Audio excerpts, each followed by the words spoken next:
সম্বন্ধ আৰু ফলন অধ্যায় 1 অনুশীলনী 1.2 8 নম্বৰ কুৱেশ্যনৰ পৰা আলোচনা কৰিম। কুৱেশ্যনটো হৈছে ধৰা হ'ল এ আৰু বি দুটা সংগতি দেখুওৱা যে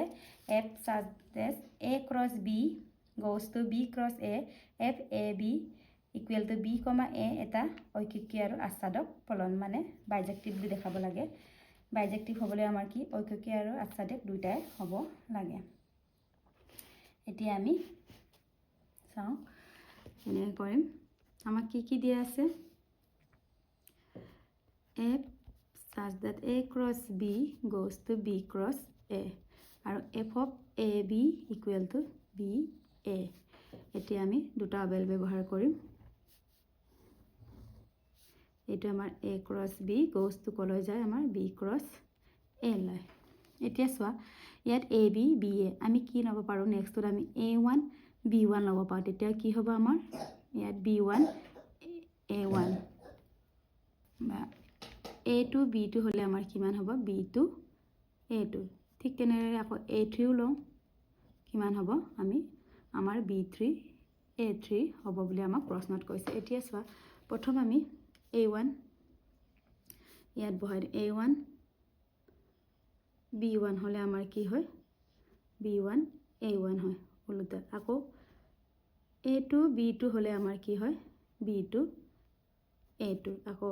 a3 b3 হ'লে আমাৰ কিমান হয় b3 a3। ইয়াত চোৱাচোন প্ৰতিটো এইটো আদিকেটৰৰ আমাৰ কি বেলেগ বেলেগ এটা নিৰ্দিষ্ট পৰিসৰ আমি পাইছোঁ। এনেকৈ হ'লে আমাৰ কি হয় এটা ঐকিকী হয়। ইয়াত জাষ্ট লিখি দিব লাগে আমি কি প্ৰতিটো আদিকেটৰৰ মৌলৰ বাবে নিৰ্দিষ্ট পৰিসৰ বা বেলেগ বেলেগ পৰিসৰ আছে বুলি ক'লেও একে আছে। গতিকে এফ ফলনটো কি হয় আমাৰ ঐকিকী বা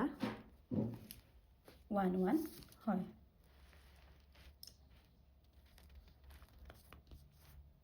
তাৰপিছত আমাক কি দেখাব লাগে আচ্ছাদক। ইয়াত চোৱা আচ্ছাদক হ'বলৈ আমাক কি লাগে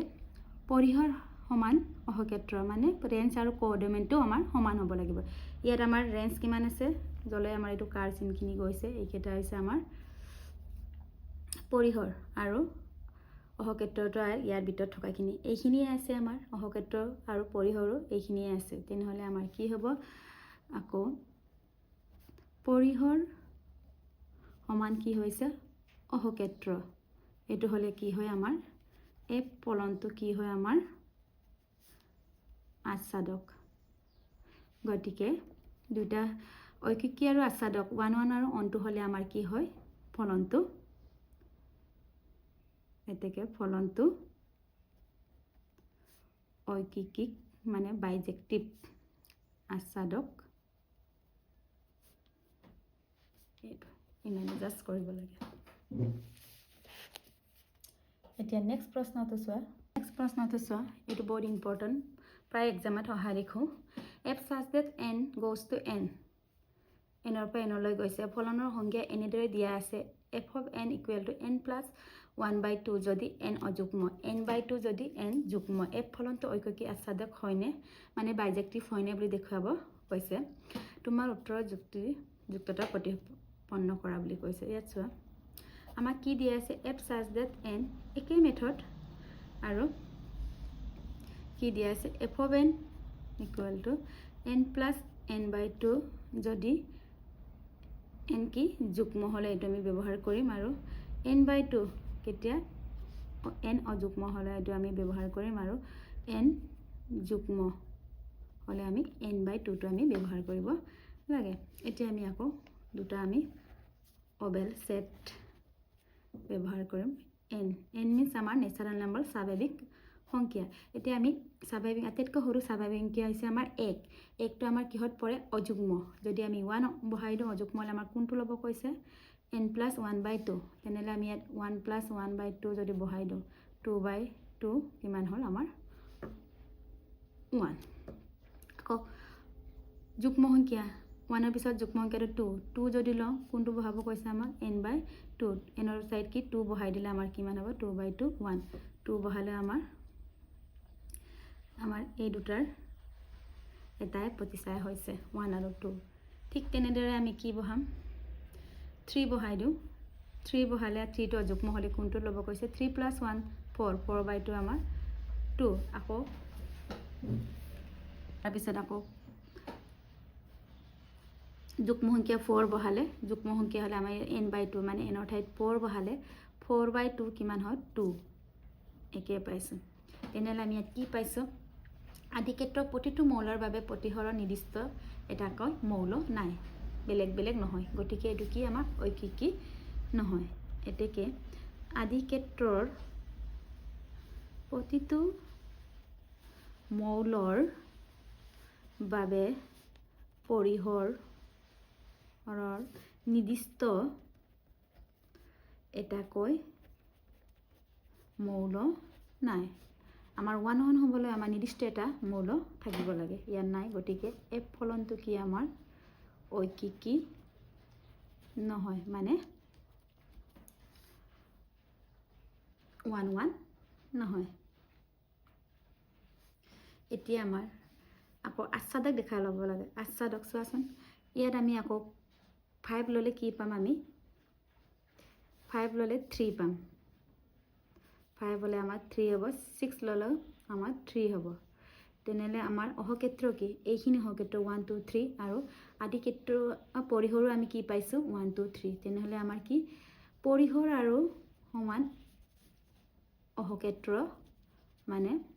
ৰেঞ্জ ইকুৱেল টু কোঅৰ্ডিনেট হৈছে এই দুটা হোৱাৰ লগে লগে আমাৰ কি হয় কাৰণ অহক্ষেত্ৰ আমাৰ কোনকেইটা আমাৰ অহক্ষেত্ৰ লিখিছো 1 2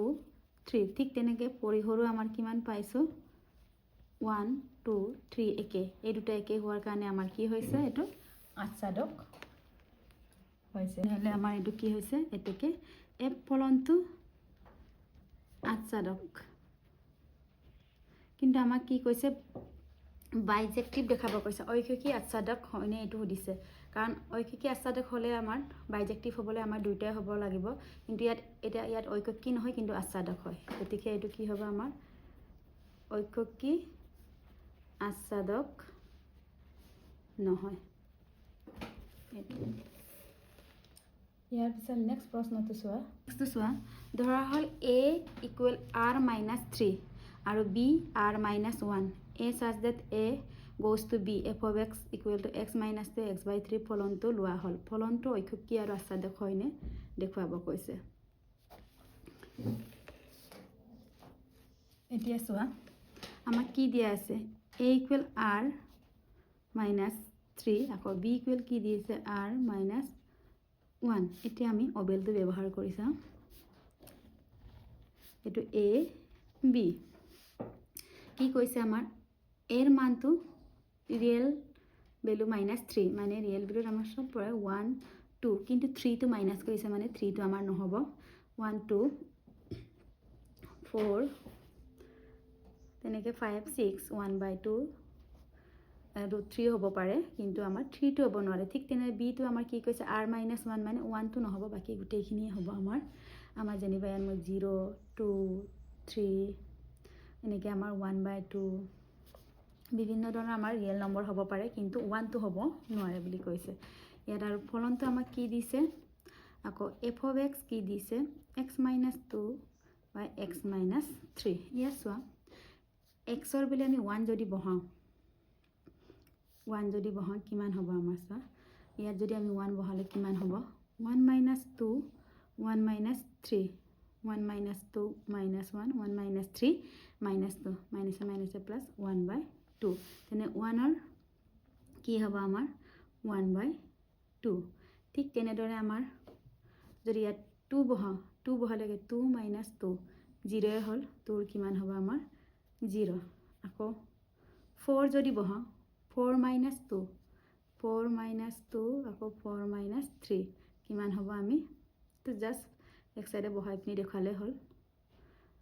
1 আকৌ 4 - 2 2 আকৌ 4 - 3 1 মানে আমাৰ 4 বহালে 2 ইয়াত আমি কি গম পাইছো চোৱা প্ৰত্যেকটো আদি ক্ষেত্ৰৰ নিৰ্দিষ্ট এটা পৰিহৰ পাই গৈ আছো তেনেহ'লে আমি এনেকৈ নিৰ্দিষ্ট এটাকৈ মৌল যদি থাকে তেনেহ'লে কি হ'ব আমাৰ এইটো ঐকিক কি হ'ব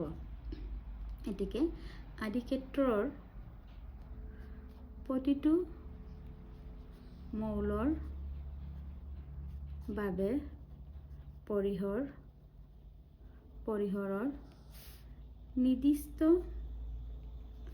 এটাকৈ মৌল আছে তেনেহ'লে কি হ'ব এফ ফলনটো আমাৰ কি এফ ফলনটো কি হ'ব আমাৰ ঐকিক কি হ'ব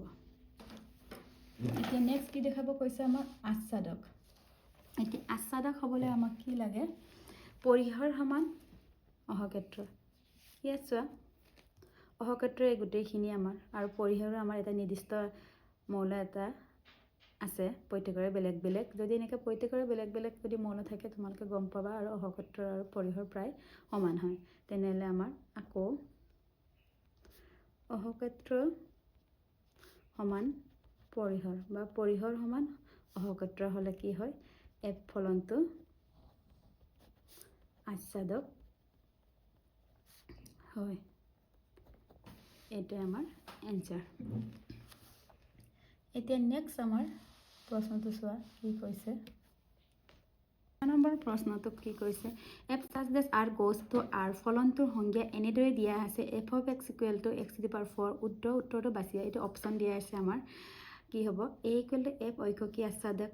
এফ বহু এক আচ্ছাদক এফ ঐকিক কিন্তু আচ্ছাদক নহয় এফ ঐকিক আৰু আচ্ছাদকো নহয় এইটো আমি কেনেকৈ কৰিম চোৱা আগৰ নিচিনা আমি অবেল ব্যৱহাৰ কৰিম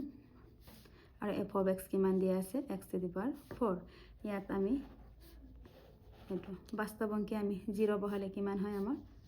0 স্কয়াৰ ইয়াত যদি 0 বহায় 0 এইটো এ আৰৰ পৰা আৰলৈ যাব লাগে 1 বহালে 1 স্কয়াৰ 1 ৰিয়েল নম্বৰ আমাৰ -1 হ'ব পাৰে -1 বহালেও আমাৰ কি 1 হয় 2 যদি বহাও 2 টু দি পাৱাৰ 4 আমাৰ 16 হ'ব আকৌ -2 বহালেও আমাৰ 16 হ'ব তেনেহ'লে আমাৰ এইটো কি হয় একে পোৱাৰ কাৰণে আমাৰ এইটো ঐকিক নহয় ঐকিক নাই হোৱা আৰু ইয়াত অপশ্যনটো কোনটো আছে এনেকৈ ঐকিক নহয় তেনেহ'লে আমাৰ আচ্ছাদকো নহয় চোৱা আচ্ছাদক আমাৰ কেলে নহয় চোৱা ইয়াত আমাৰ ৰিয়েল নম্বৰ আছে তেনেহ'লে √2 √3 √4 আমি গোটেইখিনি পাম আৰু পৰিহৰ আমি কি পাইছোঁ 0 1 16 এইটো আমাৰ কেতিয়াও সমান নহয় গতিকে আমাৰ অপশ্যনটো হ'ব ডিটো এফ ঐকিক নহয় প্ৰথমতে ফালে ঐকিক নহয় এটাই আছে এইটো এটাকে আচ্ছাদকো নহয় এইটো এনসাৰ এটা নেক্সট প্ৰশ্নটো চোৱা এতিয়া আমাৰ 12 নম্বৰ প্ৰশ্নটো চোৱা আৰু শেষৰ প্ৰশ্ন F such that r goes to r ফলনটোৰ সংজ্ঞা এনেদৰে দিয়া আছে f of x equal to 3x উদ্ধৰটো আমাক বাছি উলিয়াব কৈছে এতিয়া একে আমি ডাইৰেক্টটো বহাব নোৱাৰো চাব লাগিব আমাৰ কৰি দেখুৱাব লাগিব এটা f of x কিমান আছে আমাৰ 3x এটা আমি আকৌ অবেল ব্যৱহাৰ কৰো ফলয় গৈছে r ৰ পৰা r দুটা সেট লৈছো r ৰ পৰা r গৈছে আমাৰ এতিয়া r মানে আমাৰ বাস্তৱ অংক যদি 0 ল 0 হ'ব 3 * 0 0 আকৌ 1 ললে 3 * 1 3 -1 ললে 3 * -1 কি -3 2 ললে 2 * 3 কিমান হল 6 আকৌ -2 ললে কিমান হল -6 ইয়াত কি দেখিছে 1 ৰ এটা প্ৰতিছায়া -1 ৰ এটা বেলেগ প্ৰতিছায়া 2 ৰো একে আকৌ -2 ৰো বেলেগ তেনেহলে বেলেগ বেলেগ হলে আমাৰ কি হ'ব ঐকিক হ'ব আৰু আচ্ছাদক হয় নে নহয় আমি আকৌ চাম আচ্ছাদক এই গোটেইখিনি বেলেগ বেলেগ পোৱাৰ লগে লগে আমাৰ কি হ'ব r হৈছে আমাৰ ৰিয়েল নম্বৰ √2 পাব পাৰো আমি 3 1 বাই যদি x ৰ ভ্যালু 1/√3 বহা তেতিয়া আমাৰ কিমান হ'ব √3 যদি 1/√3 বহালে আমাৰ কি হ'ব 3 * √3 কেনসেল কৰিলে √3 পাইছো তেনেহলে বেলেগ পাইছো r সমান আমাৰ মানে পৰিহৰ আৰু অহক্ষেত্ৰ সমান তেনেহ'লে আমাৰ কি হ'ল পৰিহৰ আৰু অহক্ষেত্ৰ যদি সমান হয় তেতিয়া কি হয় আমাৰ আচ্ছাদক বুলি কৈছিলে আৰু ঐকিকী আৰু আচ্ছাদক একেলগে কি বুলি কৈছিলে এফ ঐকিকী আচ্ছাদক অপশ্যনটো কোনটো আমাৰ এ এইটোৱে আছে এফ ঐকিকী মানে বাইজেক্টিভ আচ্ছাদক এইটো আমাৰ এই অপশ্যনটোৱে আমাৰ এনচাৰ হ'ল ইয়াত অকণমান হ'লেও আইডিয়া আহিছে বুলি মই ভাবিছোঁ বুজি পাইছা বুলি ধৰি লৈছোঁ ইয়াৰ পিছত আমি বিবিধ অনুশীলনীখিনি আলোচনা কৰিম